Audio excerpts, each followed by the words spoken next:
Bismillahirrahmanirrahim. Assalamualaikum warahmatullahi wabarakatuh. Innal hamdalillah nahmaduhu wa nasta'inuhu wa nastaghfiruh wa na'udzu billahi min shururi anfusina wa sayyiati a'malina. Man yahdihillahu fala mudilla lahu wa man yudlil fala hadiyalah. Asyhadu an la ilaha illallah wa asyhadu anna Muhammadan abduhu wa rasuluhu la nabiyya wa rasula ba'dah. Sahabat muslim dirahmati Allah Subhanahu wa taala. Seringkali kita mendengar ada suatu istilah namanya adalah mati suri. Yaitu sebuah istilah untuk menjuluki atau menyebutkan kondisi di mana seorang itu tampaknya mati. Seolah-olah dia mati dalam kondisi yang sudah mati tetapi dia hidup kembali. Itu namanya dinamakan mati suri. Tetapi ada juga di tengah-tengah masyarakat kita kaum muslimin ya, ada satu istilah juga kebalikan dari mati suri, yaitu hidup suri. Mungkin ini istilah yang berkonotasi buruk bila dibandingkan dengan mati suri tadi.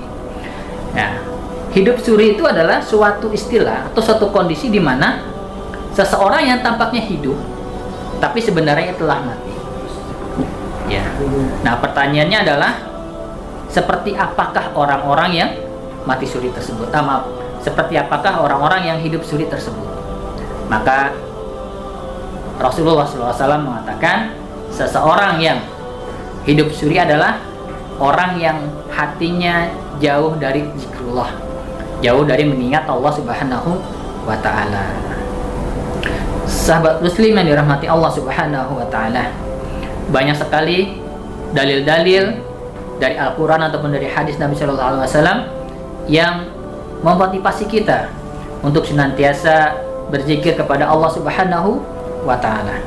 Di antaranya adalah Al-Quran surah Al-A'raf ayat ke-205.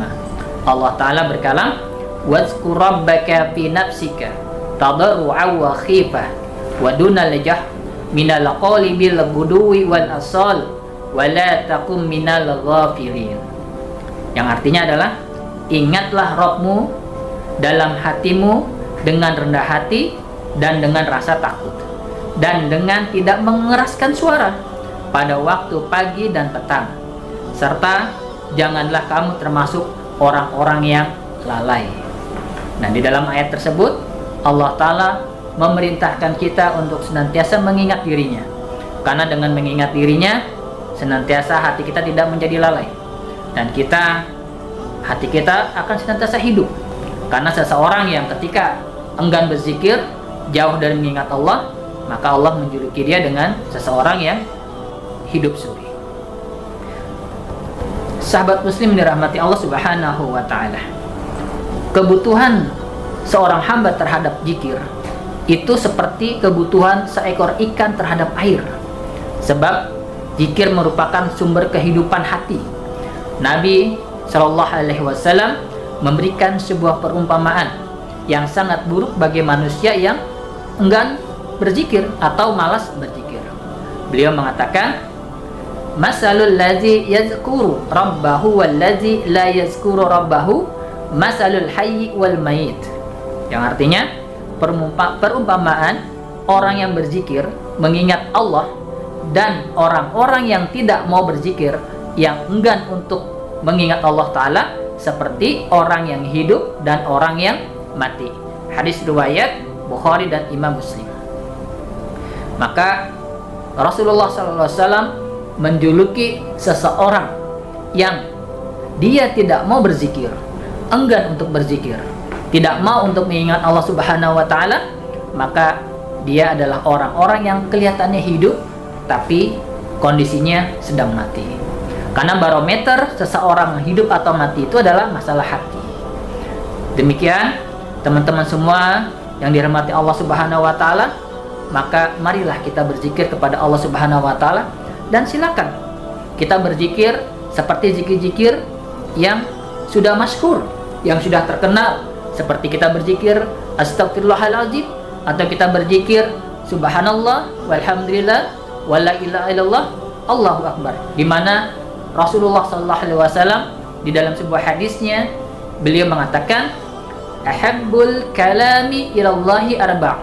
4 kalimat yang Allah Ta'ala sangat mencintainya, yaitu subhanallah, alhamdulillah, wa la ilaha illallah, wallahu akbar. Jadi 4 kalimat yang Allah Ta'ala sangat mencintai atau sangat menyukai kalimat tersebut adalah kalimat subhanallah, walhamdulillah, la ilaha illallah, dan Allahu akbar. Hadis riwayat Imam At-Tirmidzi. Kemudian para ulama juga memberikan beberapa rincian-rincian masalah hati manusia. Yang pertama, para ulama mengatakan hati manusia adalah pertama hati yang hidup dan hati yang sehat. Yang dimana hati yang hidup dan hati yang sehat itu adalah hati yang senantiasa dia berzikir kepada Allah Subhanahu wa Ta'ala.